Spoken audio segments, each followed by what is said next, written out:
Hello students, welcome to Learn and Prep, and today we are going to discuss the chapter that is Money and Credit. बहुत easy chapter है, बस सही तरीके से इसे पढ़ने की ज़रूरत है। 2-3 बार भी अच्छे तरीके से अगर रीड आउट कर लोगे तो बहुत अच्छे से समझ में आ जाएगा। तो if we talk about the money, तो हमें पता है क्या होता है मनी, यानी पैसा, जो हमारे लिए बहुत ज़्यादा एसेंशियल पार्ट प्ले करता है in daily day to day life, whether you are poor person or a big brand businessman person. तो यहाँ पर सब चीज़ जो मोस्ट इम्पॉर्टेंट है वो क्या है? पैसा। What do you mean by credit? Credit क्या होता है? क्रेडिट मीन्स किसी तरीके का लोन, कोई भी लोन एक्टिविटीज़, चाहे वो फॉर्मली हो, इनफॉर्मल हो, किसी भी तरीके की हो, ऐसी एक्टिविटीज़ जो पैसे के थ्रू हैपन होती है, and these activities are carried by several other peoples. ठीक है, तो ये चीज़ें हैं। तो बेसिकली इस चैप्टर से हमें क्या पढ़ने को मिलने वाला है कि मनी क्या होता है, कैसा होता है, और जो क्रेडिट होता है वो क्या रोल प्ले करता है in day to day life. ठीक है, so let's just start. First of all what we are going, हम स्टार्टिंग से चालू करते हैं, बिल्कुल एकदम स्टार्टिंग से। क्या? Barter system. अब ये मत बोलना बार्टर सिस्टम पता नहीं है क्या होता है। तो बार्टर सिस्टम क्या होता है हम देखते आए हैं, एक्सचेंज ऑफ एनी गुड्स और सर्विसेज। उस समय अभी तक हम किसकी बात नहीं कर रहे हैं, हम पैसों से रिलेटेड कोई बात नहीं कर रहे। यहाँ पर मेन चीज़ क्या चल रही है, हमारी सिस्टम ऑफ वर्किंग। और वो सिस्टम ऑफ वर्किंग कैसा है? That exchange of any kind of goods और सर्विसेज। ठीक है, वही होता है हमारा बार्टर सिस्टम, हमें शायद ये पता हो अगर। It is a system in which goods are exchanged for the other goods. ठीक है, what a person desires to sell is exactly what other wishes to buy। यही होता है barter system. Let's just take an example तो ज़्यादा अच्छे से समझ में आएगा। For example, there is a cobbler and there is a farmer over है। Farmer wants a shoes, on the other hand the cobbler wants the wheat. ठीक है, तो यहाँ पर दो पर्सन्स हैं और दोनों पर्सन्स की डिज़ायर एक दूसरे के प्रोडक्ट के लिए है। यहाँ पर money is not playing any single role till now. ठीक है, तो अब यहाँ पे क्या हुआ कि that farmer wants the shoes, the cobbler wants the wheat. तो हेयर व्हाट हैपेंस, इनकी सिमिलर थिंग्स हो गई। सिमिलर थिंग की वजह से यहाँ पर एक्सचेंज सिस्टम हो गया। फार्मर ने व्हीट दे के कॉबलर से जूते एक्सचेंज कर लिए। ये एग्जैक्टली क्या होता है, हमारा बार्टर सिस्टम। लेकिन ये बार्टर सिस्टम जब ही वर्क करता है जब यहाँ पर डबल कोइंसिडेंस ऑफ वांट्स हो। फॉर एग्ज़ाम्पल, अगर कॉबलर को क्या व्हीट नहीं चाहिए होता तो क्या कॉबलर अपने शूज़ फार्मर को देता? बिल्कुल भी नहीं देता। कैसे दे देता? जब यहाँ पर चॉइसेस ही डिफरेंट हैं।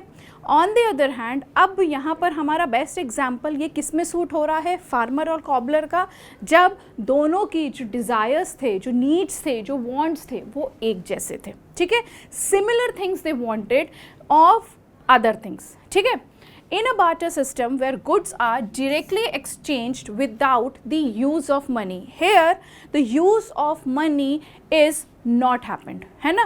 तो यहाँ पर जो पैसे का उपयोग है वो बिल्कुल भी नहीं हुआ है। यहाँ पर सिर्फ और सिर्फ क्या चीज़ एक्सचेंज हुई है, एनी गुड्स और any services, B it any kind of thing. लेकिन ये जब ही पॉसिबल है जब यहाँ पर क्या चीज़ें मैटर करेगी, एक दूसरे की नीड्स, एक दूसरे की वांट्स, जब एक दूसरे ये सारी चीज़ें फुलफिल करती है तब यहाँ पे बार्टर सिस्टम क्या करता है, वर्क करता है। और यहाँ पर डबल कोइंसिडेंस ऑफ वांट्स होना भी बहुत ज़रूरी है। That means it is known to be as an essential feature of the barter system. ठीक है, when both the parties agree to sell and buy each other's commodities, this is known as double coincidence of wants। ठीक है, अब ये तो हमने देख लिया क्या होता है बार्टर सिस्टम। चलो हमने शुरू से स्टार्ट किया, बार्टर सिस्टम क्या होता है, डबल कोइंसिडेंस ऑफ वांट्स क्या होते हैं। अब कुछ चीज़ें हैं, अगर किसी के प्रॉज हैं तो किसी के कॉन्स भी हैं। तो लेट्स जस्ट सी कि जो डिफ़िकल्टीज़ है बार्टर सिस्टम की वो क्या होती है। पहली चीज़, डबल कोइंसिडेंस ऑफ वांट जो है यहाँ पर वो एक एसेंशियल फीचर है। ऑब्वियस सी बात है, तब ही बार्टर सिस्टम वर्क करेगा, नहीं तो बार्टर सिस्टम तो यहाँ वर्क ही नहीं करेगा। हाँ, एक चीज़ और है, we have not used the term money till now. ठीक है, अभी तक यहाँ पर हमने मनी का यूज़ नहीं किया है।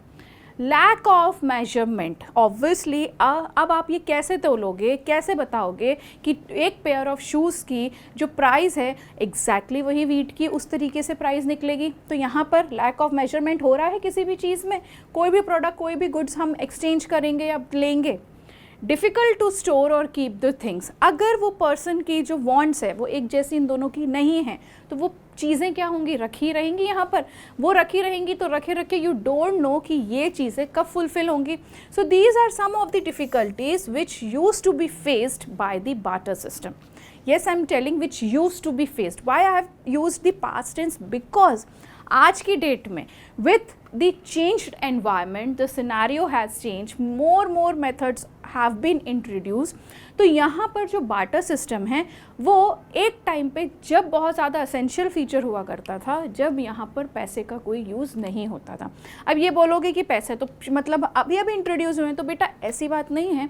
जो पैसे हैं वो थे हमारे पास, लेकिन वो सिर्फ और सिर्फ वही लोग यूज़ कर सकते थे जो एक्सीडेड हो जिसके पास, जैसे कि राजा, मंत्री, जितने भी वहाँ उस समय पे लोग हुआ करते थे, जो पीजेंट्स, फार्मर, आर्टिसंस, जो इस कैटेगरी के लोग होते थे, उनके पास पैसे टिकते कहाँ थे? वो तो सारे के सारे किस में लगा देते थे? उनके पैसे टैक्सेस में। तो ये बार्टर सिस्टम के थ्रू ही तो यहाँ पर काम चलता था। और ये बातें कब की थी? प्रीवियस, बहुत पहले सालों की, ठीक है। Now with the changing environment क्या इंट्रोड्यूस हुआ? मनी। तो मनी क्या होता है हमारा? एक anything which is use as a medium of exchange. यहाँ पर मीडियम ऑफ एक्सचेंज क्या होना चाहिए? That a shopkeeper is there, if person is there, a person has gone to the shop, he has purchased an number of things, in return he has given the money, whatever he wanted he has purchased and he got back, ठीक है। Store of value is called money, ठीक है।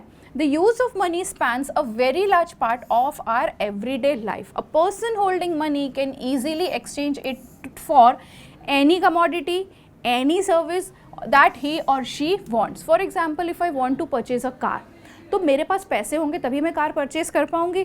यहाँ पे barter system तो use नहीं होगा कि मैं गाड़ी के पार्ट्स आपको सेल कर दे रहा हूँ, आप पूरी की पूरी गाड़ी मुझे दे दो। तो यहाँ पर एक डबल कोइंसिडेंस एंड वांट्स तभी होगा, लेकिन वो भी अब नहीं होता क्योंकि यहाँ पर आज की दुनिया में पैसा चलता है, बार्टर सिस्टम नहीं चलता है। तो जब if I am having the money with my self, तो I am easily going to get whatever things I want. On the other hand, if I will not be having the money, तो I am not going to purchase or if I am not going to get the things whatever I want, because यहाँ पे lack of money वाली चीज़ें चल रही है। यहाँ पे बार्टर सिस्टम कहीं पे भी काम नहीं करता है, ठीक है। Since money acts as an intermediate in the exchange process, it is called the medium of exchange, ठीक है। Now we are going to see modern forms of money. कौन कौन से होते हैं? Before the introduction of coins, coins के introduction के पहले भी a variety of objects was used as the money. For example, since the very early ages, Indians used grains and cattle as the money. तो बहुत शुरू के time पे की अगर हम बात करें तो उस समय पे जो ग्रेन्स होते थे, जो अनाज होते थे, जो उनके पास कैटल्स होते थे, एनिमल्स होते थे, जो भी चीज़ें होती थी वो एक्ट करते थे as a medium of exchange. Obviously ये होता था हमारा क्या? Barter system.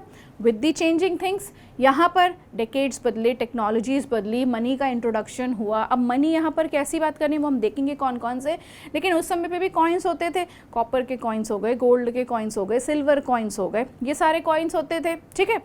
There after came the use of metallic coins. फिर इसके बाद जो दूसरी एज आई, फर्स्ट एज तो हमारी कौन सी थी? ग्रेन्स और कैटल वाली, ठीक है। दूसरी एज हमारी कौन सी आई? मेटालिक कॉइन्स की, जिसमें गोल्ड, सिल्वर, कॉपर कॉइन्स होते थे। A phase which continued well into the last century, ठीक। करेंसी क्या होती है? फिर जब मॉडर्न फॉर्म्स ऑफ मनी की हम बात कर ही रहे हैं तो करेंसी भी एक मोस्ट इंपॉर्टेंट रोल प्ले करती है। इंडस्ट्रियलाइजेशन बदला था, वर्ल्ड बैंक जब बदला, लोग एजुकेटेड होने लग गए, टेक्नोलॉजी समझने लग गए, मीडियम ऑफ एक्सचेंज समझने लग गए कि क्या है क्या नहीं होगा, तब यहाँ पे करेंसीज का इंट्रोडक्शन हुआ। Modern forms of money include currency which are known to be as the paper notes or are the coins, ठीक है। Unlike the things that were used as money earlier, modern currency is not of precious metal such as gold, silver and copper. पहले की जो currencies होती थी, like gold में होती थी, सिल्वर में होती थी, हर तरीके के मेटल में होती थी, कॉपर में, ठीक है। लेकिन चेंजेस हुए, तो आज के डेट में अगर हम ये कॉइन्स को देखते हैं तो ये ना ही गोल्ड होता है, ना ही सिल्वर होता है, ना ही कॉपर होता है, ये सिंपल एक नॉर्मल मेटल का बना हुआ होता है। Accepted as a medium of exchange, क्यों एक्सेप्टेड होता है? Because currency is authorised by the government of the country.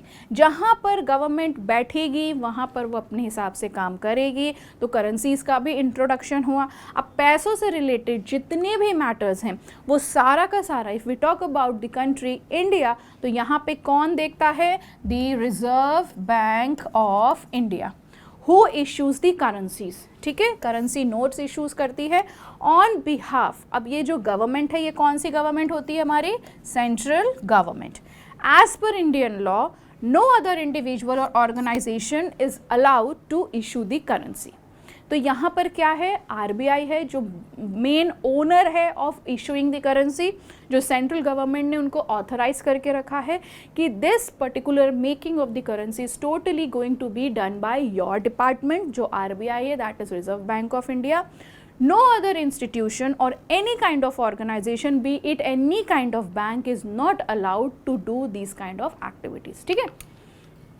दूसरी चीज़ होती है बैंक्स। क्या होते हैं बैंक्स? एक ऐसा इंस्टीट्यूशन होता है जहाँ पर whosoever it may be, any category of people is allowed to keep the money, withdraw the money, or anything whatever they want to do with that money, they can go to the banks and do it.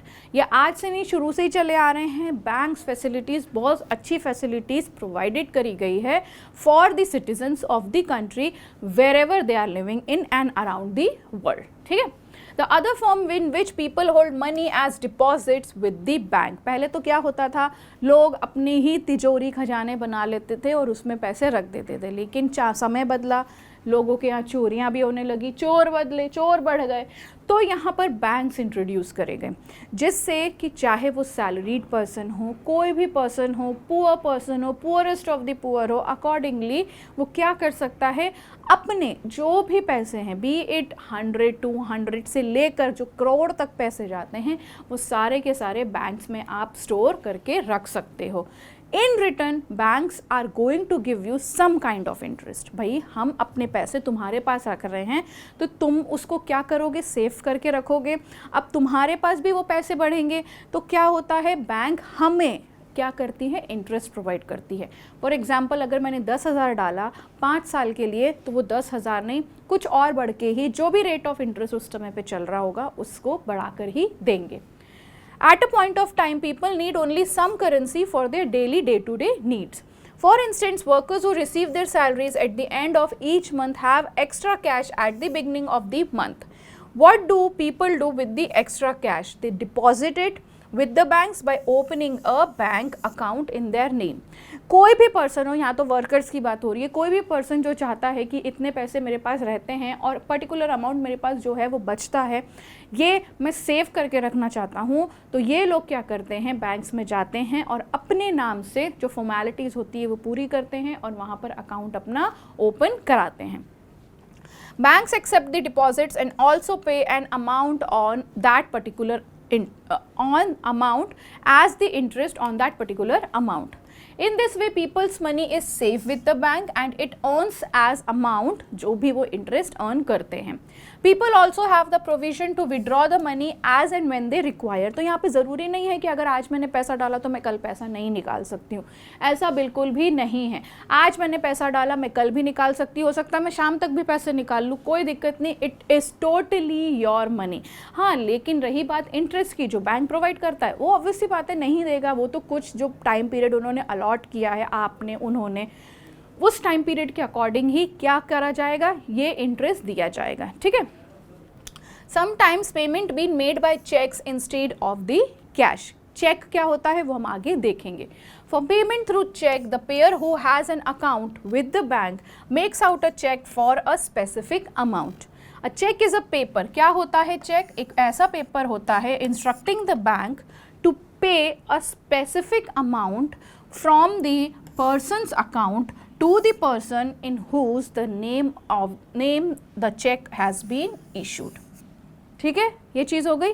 ऐसा check एक क्या होता है, एक ऐसा paper होता है जो इंस्ट्रक्ट करता है बैंक को कि जो पर्सन के नाम से ये अमाउंट इशू हुआ है उसको ये दे दो, वो अपने अकाउंट में, ज़रूरी नहीं है उसी बैंक में हो सकता है वो कहीं और भी हो, तो यहाँ पर वो लगाएगा इस पर्टिकुलर अमाउंट, ये तुम्हारे अकाउंट से डिडक्ट होके उसके अकाउंट में चला जाएगा। लेकिन ये प्रोसेस किसके थ्रू हो रहा है, विद दी चेक। ठीक, देख सकते हैं हम यहाँ पे चेक का पूरा फॉर्मेट है कैसा होता है। यहाँ पर पे किसके नाम पे हो रहा है, प्रेम कुमार के नाम पे। कितने पैसे हो रहे हैं, 57,000 ओनली, दैट इज ये रहा अमाउंट न्यूमेरिक फॉर्म में और ये इन वर्ड्स। फिर यहाँ पर साइन किस बैंक का कोड है, किसने इशू किया है, ये है हमारे चेकबुक आती है उसका चेक नंबर, और कौन सा बैंक है ये, SBI। ठीक है, ब्रांच कोड यहाँ पर सब चीज़ें दिली हुई है, new Delhi. So this is the way how cheques look like. ठीक है, नाउ मेन इंपॉर्टेंट थिंग, अब बैंक्स के पास पैसा तो आ रहा है, क्वेश्चन अराइज होता है कि बैंक्स पैसे कहाँ से स्टोर करके रख सकता है, और बैंक्स के पास इतना पैसा कहाँ से आता है कि वो दुनिया में सबको लोन बांटता फिरता है। क्वेश्चन यही आएगा सबके पास। बैंक्स देख ली हमने क्या होता है, एक्टिविटीज़ देख ली, इंटरेस्ट कैसे वो पे करता है, ये भी चीज़ें हमने देख ली। अब लोन एक्टिविटीज़ क्या होती हैं, तो सबसे पहली चीज़, बैंक जो पैसा अर्न कर रहा है, for example I am the person, I have withdrawn, I have deposited 50,000 on the bank, particular bank में मैंने 50,000 डाले। अब मेरे जैसे बहुत सारे लोग होंगे, ज़रूरी नहीं है कि 50,000 ही डालें, हो सकता है 10,000 डाल रहे हूँ, 5,000 डाल रही हूँ, 1 लाख डाल रहे हूँ, 2 लाख डाल रहे हूँ, amount varies from a person to a person. अब ये जो पैसा है ये सारा बैंक अपने पास रख लेता है, तभी तो हमने हमारे पैसे दिए। आज जा रहे हैं, शाम को निकाल रहे हैं, क्या मतलब है, पैसा तभी है, तभी तो निकाल पा रहे हैं। तो यहाँ पे बैंक्स का क्या काम होता है, banks keep only a small portion of their deposits as cash with themselves. अब ये एन नंबर ऑफ जो कैश होता है ये वो अपने पास रखते हैं, जिसमें से कितना पोर्शन रखते हैं, a small portion of the amount has been kept by the bank, जो भी कैश उनके पास आ रहा है।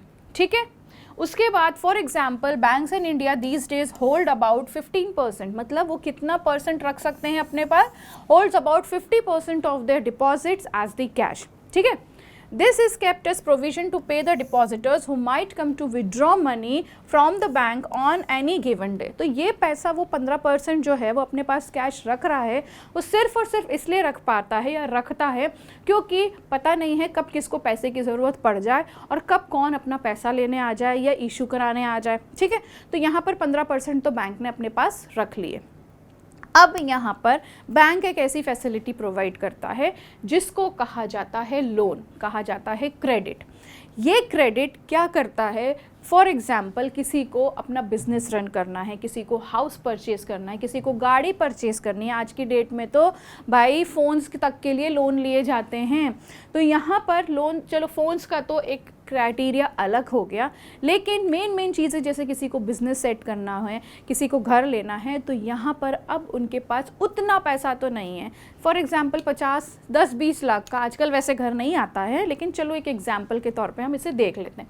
तो यहाँ पर क्या देखा, 20 लाख का हमें कोई घर खरीदना है, person is having just only 5 or 6 lakhs with him, but he wants to purchase the house and he is having this thing in mind कि if I will take the loan from the bank I will be easily make the payments monthly। ठीक है, तो ये 20 लाख का घर उसके पास चुटकियों में होगा by following the legal formalities done by the bank. यहाँ पर फॉर्मेलिटीज़ करने के बाद बैंक ने उसे दे दिए 20 लाख रुपए, उसने वो घर खरीद लिया।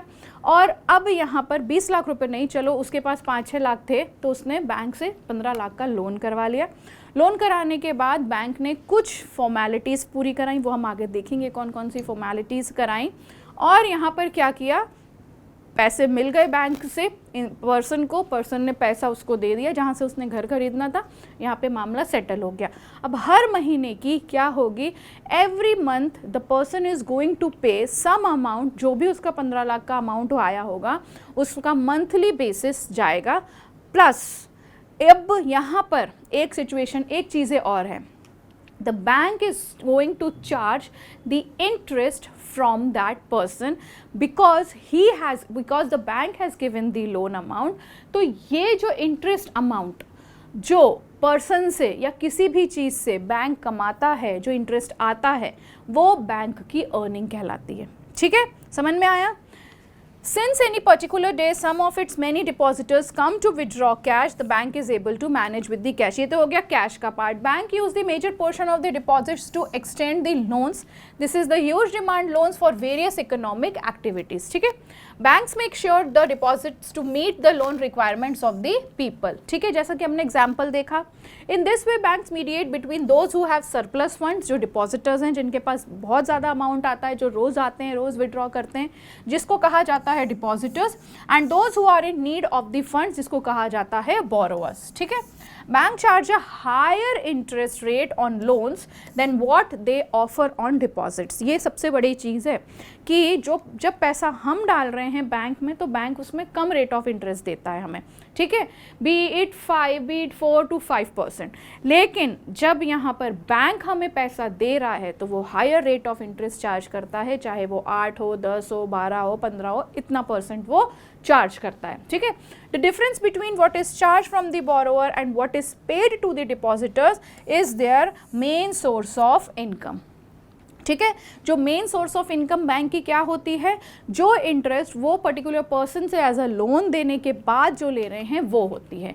अब यहाँ पर just C an example.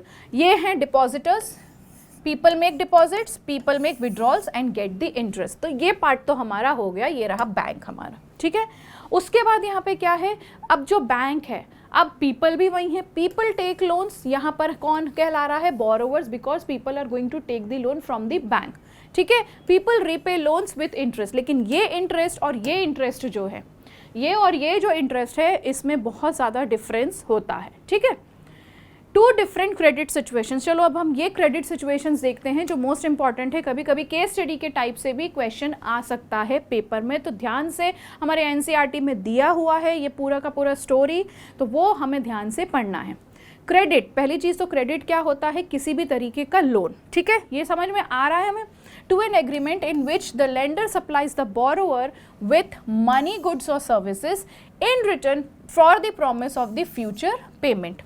Let's just see with an examples. दो एग्जाम्पल हम देखने वाले हैं. पहला एग्जाम्पल है हमारे एनसीईआरटी में दिया हुआ है, ध्यान से इसको पढ़ना, इग्नोर हमें नहीं करना है. फेस्टिवल सीजन, चलो फेस्टिवल सीजन की बात करते हैं. It is a festival season for 2 months from now and the shoe manufacturer Salim has received an order from a large trader in a town for 300 pairs of shoes to be delivered in a month time.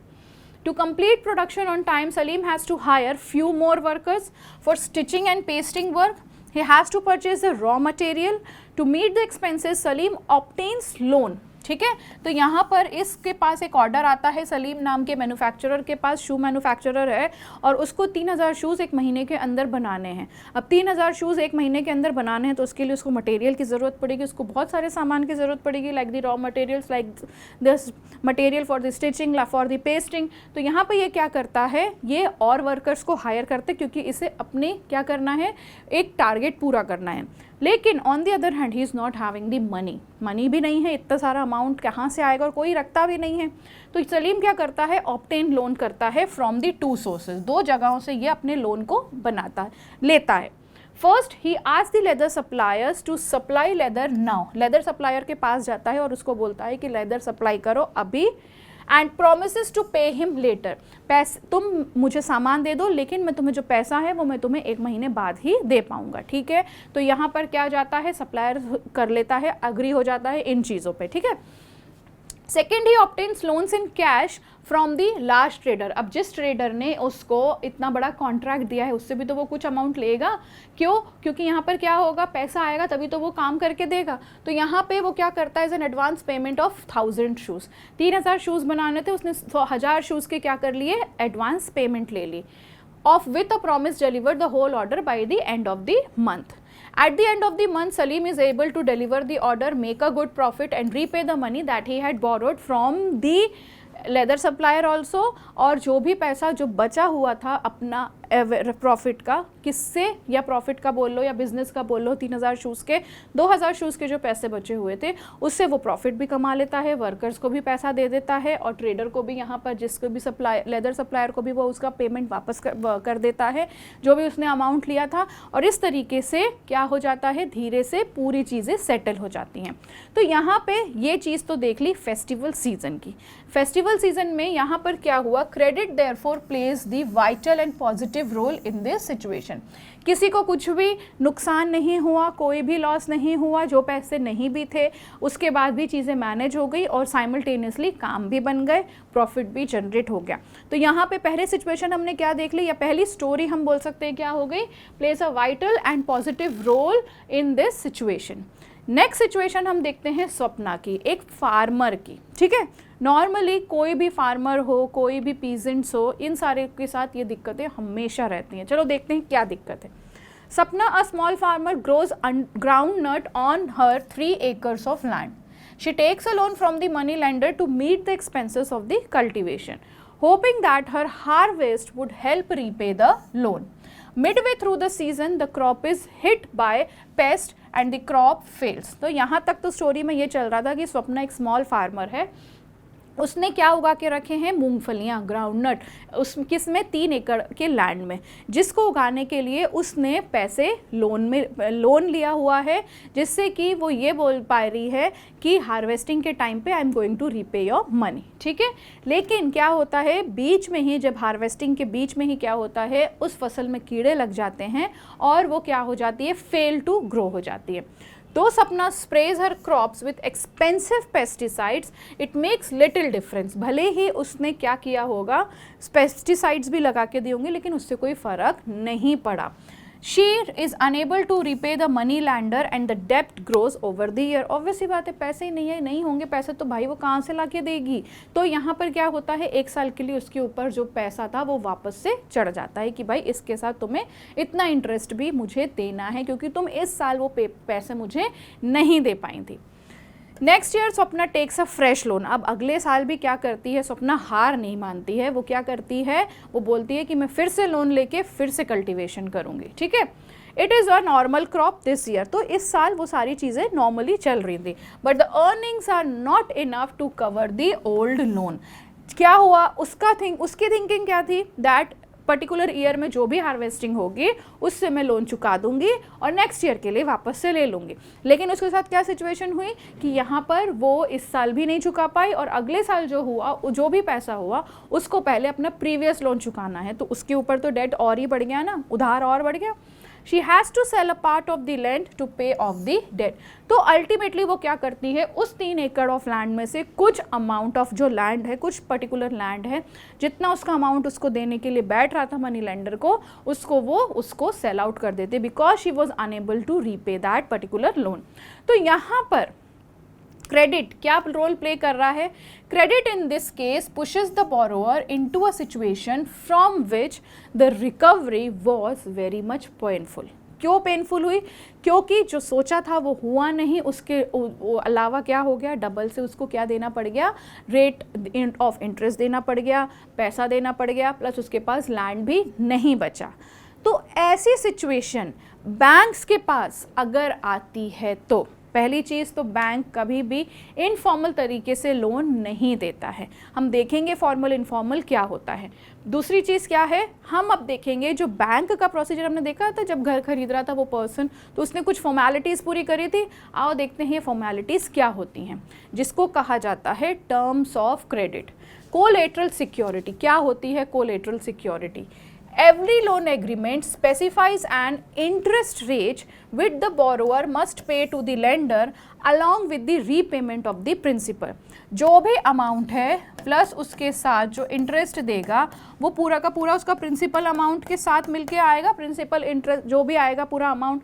अब यहाँ पर ये amount तो मैं तुम्हें दे रही हूँ plus ये अमाउंट भी तुम्हें रिकवर करना है, लेकिन अगर हो सकता है कुछ भी ऐसी सिचुएशन आ गई जहाँ पर हम वो लोन रीपे नहीं कर पाए, लोन ले लिया, लोन से घर ले लिया, बैंक ने तो as according to their saying पैसे तुरंत दे दिए हमें, लेकिन कुछ फॉर्मेलिटीज़ भी थी जो हमने पूरी करनी थी। वो फॉर्मेलिटीज़ में सबसे पहली चीज़ थी कोलेटरल सिक्योरिटी। क्या होती है collateral security, is an asset, एक एसेट होता है दैट द बोरोअर ओन्स। अब बोरोअर के पास उस घर के अलावा और भी कोई भी चीज़ें होंगी, कोई और लैंड होगा, कोई और एफडीज होंगी बैंक में जो उसने अपने लिए सेव करके रखी होंगी, और कोई चीज़ें होंगी, प्रेशियस ज्वेलरीज होंगी जो एक एसेट के तौर पे उसके काम करता है, ठीक है, or any kind of deposits with the bank and uses this as a guarantee to a lender until the loan is repaid। तो यहाँ पर क्या हुआ, जब घर भी लिया तो घर लेने के बाद यहाँ पर बैंक ने भी कुछ एज द सिक्योरिटी अपने पास रखा है कि भाई अगर तुम लोन नहीं पे नहीं कर पाए तो हम तुम्हारी वो पर्टिकुलर प्रॉपर्टी क्या कर सकते हैं, अपने अंडर ले सकते हैं, क्योंकि तुम हमको उस पर्टिकुलर अमाउंट को पे करने के लिए क्या रहे, फेल हो गए। If the borrower fails to repay the loan, the lender has the right to sell the asset or collateral to obtain the payment. Property such as land titles, deposits with bank, livestock are some common examples of collateral used for the borrowing. कैसा होता है house loan, चलो house loan की बात कर रहे थे, तो हाउस लोन में क्या होता है, these are the specific things which are to be maintained. Loan amount कितना है in rupees, duration of loan मैंने कितने साल का लिया है, क्या क्या डॉक्यूमेंटेशंस हैं जो मुझे चाहिए, क्या डॉक्यूमेंट्स रिक्वायर्ड हैं, कितना इंटरेस्ट बैंक चार्ज करेगी, ये बैंक का काम होता है।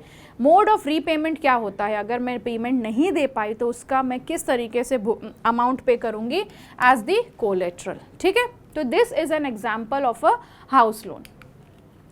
इंटरेस्ट रेट जो होता है, कोलेट्रल जो होता है, and documentation requirement and the mode of repayment together comprises what do we known as the terms of credit. The terms of credits vary substantially one credit arrangement to other. They may vary depending on the nature of the lender and the borrower, ठीक है।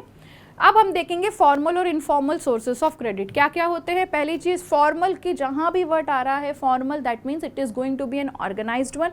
अब यहाँ पर हम किसकी बात कर रहे हैं, फॉर्मल सोर्स ऑफ क्रेडिट, जो कि क्या होगा, लोन होगा। और लोन क्या कौन देगा, by the laws, followed by the laws and regulations registered by the government, authorised by the government, supervised by RBI जो है Reserve Bank of India, and ये जो रहता है ये चार्ज करता है लो रेट ऑफ इंटरेस्ट, जो फॉर्मल अथॉरिटीज़ होती हैं।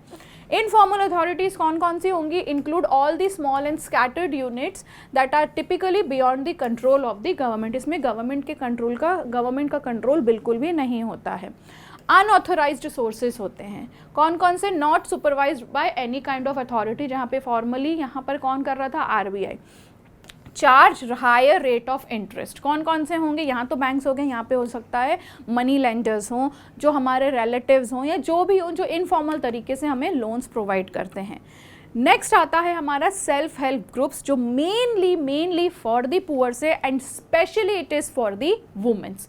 जो सेल्फ हेल्प ग्रुप्स होते हैं वो क्या होते हैं, बैंक्स अब हर जगह प्रेजेंट नहीं हो सकते, दो आज की डेट में हैं, लेकिन उस अगर रूरल एरिया में भी बैंक्स हैं तो वहाँ पे उनके टर्म्स एंड कंडीशंस होते हैं। क्या क्या टर्म्स एंड कंडीशंस, पहली चीज़ तो banks are not everywhere present in rural India, even when they are present getting a loan from a bank is much more difficult than taking a loan from the informal sources. Rural areas की बात हो रही है ये। Absence of collateral is one of the major reason which prevent the poor from getting it from the bank. Informal lenders कौन कौन से होते हैं, such as money lenders on the other hand know the borrowers personally। आज मैं कोई गांव में रहती हूँ और उस गांव में मुझे क्या पड़ गई, पैसों की ज़रूरत पड़ गई, तो मैं बैंक से नहीं ले सकती क्योंकि बैंक के अपनी टर्म्स एंड कंडीशंस है। अब मेरे पास उस गांव में रहने के बाद भी कोई पर्टिकुलर लैंड नहीं है जिसको मैं एज दी कोलेट्रल रख सकूँ, लेकिन मेरे पास क्या है, रिलेटिव्स हैं, मनी लैंडर्स हैं, जो मुझे अच्छे तरीके से जानते हैं कि what kind of personality I am. तो in return I am going to get the money from the money lenders because they know me personally. When they know me personally, भले ही वो रेट ऑफ इंटरेस्ट ज़्यादा charge करेंगे, लेकिन when I was having the need of the money, I am having the money just because of these money lenders। तो यहाँ पे reliability bank से ज़्यादा किसके ऊपर बैठ जाती है, मनी लेंडर्स के ऊपर, क्योंकि यहाँ पे हमें पता है बैंक्स हमें 10 प्रकार के क्या करेंगे, सिक्योरिटीज़ रखवाएंगे, ये करेंगे वो करेंगे, क्योंकि वो एक ऑथोराइज तरीके से चलते हैं, फॉर्मल तरीके से चल रहे हैं, जो गवर्नमेंट के रूल्स एंड रेगुलेशंस को फॉलो करते हैं। लेकिन मनी लैंडर्स के पास तो ऐसा कुछ भी नहीं है, दे आर अनऑथोराइज्ड। पैसे अगर आज मेरे को पैसे दे भी गए तो बैंक के पास तो ये चीज़ें हैं कि I am having everything they are having in return, what properties I am having, किस तरीके की कोलेट्रल मैंने रखवाई हुई है। लेकिन यहाँ पे मनी लैंडर्स के पास तो कुछ भी नहीं है, तो ये एक अनऑथराइज थिंग हो जाती है। लेकिन रिलायबिलिटी उस समय पे सबसे ज़्यादा किस पे होती है, इन पे ही होती है। However, the money lenders charge very high rate of interest, keep no records of transactions and harass the poor borrowers, ठीक है, जो puors होते हैं mainly. In recent years, people have tried out some newer ways of providing loans to the poor. The idea is to organize rural poor, in particular women, into small help groups, जो SHGs बोला जाता है, and collect their savings. अब यहाँ पर जो SHGs होते हैं या स्मॉल हेल्प ग्रुप्स जिसको हम बोलते हैं, वो क्या होते हैं? तो भाई देखो, सबसे पहले चीज़ तो ये वुमेंस का काम होता है। वुमेंस ही क्या करके रखती हैं, इसको मेंटेन करके रखती हैं। यहाँ पर 15 से 20 मेंबर्स होते हैं इस ग्रुप में, जो सिर्फ और सिर्फ वुमेंस होंगे। अब ये वुमेंस क्या करती हैं, अपनी सेविंग्स बी इट जो 25 रुपये से स्टार्ट होती है, अब वो आपके ऊपर है, आप एक अमाउंट जो नॉमिनल अमाउंट है वो मेंटेन कितना कर सकते हैं, these 15 to 20 members, and accordingly यहाँ पे क्या होंगे, उस तरीके से सेविंग होगी। चलो हम 100 रुपये की बात करते हैं। अब ऐसे ही 100 रुपये 15 से 20 लोग यहाँ पर इन्वेस्ट करते हैं। ये इन्वेस्टमेंट किस तरीके से होता है कि किसी को भी ज़रूरत पड़ रही है तो हम उसको प्रोवाइड कर सकें, ठीक है। 15 to 20 members usually belonging to one neighborhood who meet and save regularly. Savings per members vary from 25 rupees to 100 rupees, or it may be more depending on their earnings or depend on the ability to save, ठीक है। Members can take small loans from the groups itself to meet their needs. The group charges interest on these loans, but this is still less what the money lender is charging, ठीक है। तो interest तो यहाँ भी charge करना पड़ता है, लेकिन ये इंटरेस्ट कम इंटरेस्ट रेट ऑफ इंटरेस्ट होता है as compare to the money lenders whatever they have charge, ठीक है। After a year or two, if the group is regular in savings, it becomes eligible for availing loans from the banks. जो government क्या करती है, in self help groups को observe करके रखती है, वहाँ के जो बैंक्स होती हैं, कि ये जो पर्टिकुलर ग्रुप बना हुआ है उस रूरल कम्युनिटी में, वो किस हद तक, किस लेवल तक सक्सीडेड है। चाहे क्या वो 1 साल से ऊपर हो चुका है उनको, अगर हो चुका है 1 साल 2 साल से ऊपर हो चुका है, तो बैंक्स उनको लोन देने के लिए क्या करती हैं, अग्रीड हो जाती हैं, जिससे कि वो छोटे मोटे अपने जो बिज़नेस होते हैं, लाइक द कोऑपरेटिव्स जो वो बनाते हैं, अचार पापड़, ये चीज़ें हमने सुनी होंगी, तो इसमें उनको बहुत ज़्यादा हेल्प होती है मेंटेन करने के लिए, जिससे वो अपनी अर्निंग भी मेंटेन कर लेती हैं और अपनी सेविंग्स के थ्रू ही यहाँ पर किस तरीके से वो काम भी कर लेते हैं। Loan is sanctioned in the name of the group. तो जो लोन होता है, बैंक जो लोन सैंक्शन करता है, वो उस ग्रुप के नाम पे सैंक्शन करता है, and is meant to create self employment opportunities for the members. अब यहाँ पे बूस्ट अप कौन कर रहा है, यहाँ पे बैंक ही कर रहा है। तो ऐसी अपॉर्चुनिटीज़ ये लोग बिल्कुल भी छोड़ते नहीं हैं, क्योंकि मेंबर्स भी कम है, 15 से 20 मेंबर हैं, 25 से 100 रुपये के बीच या उससे ज़्यादा जो उनकी कैपेबिलिटी है उसके अकॉर्डिंगली वो सेव भी कर लेते हैं, और फिर उसके बाद क्या करते हैं, एक बेसिक जो ऑर्गेनाइज स्ट्रक्चर है उसमें वो एंटर कर पाते हैं। For instance, small loans are provided to the members for releasing mortgage land, for meeting working capital needs, example buying seeds हो गए, fertilizers हो गए, raw materials हो गए like bamboo and cloth, for housing material, for acquiring assets like sewing machine, handloom, kettle, etc. According to their needs, वो जिस तरीके से काम में लेना चाहें वो ले सकते हैं। So this completes your chapter. Next lecture में हम नए chapter के साथ मिलते हैं। Thank you so much.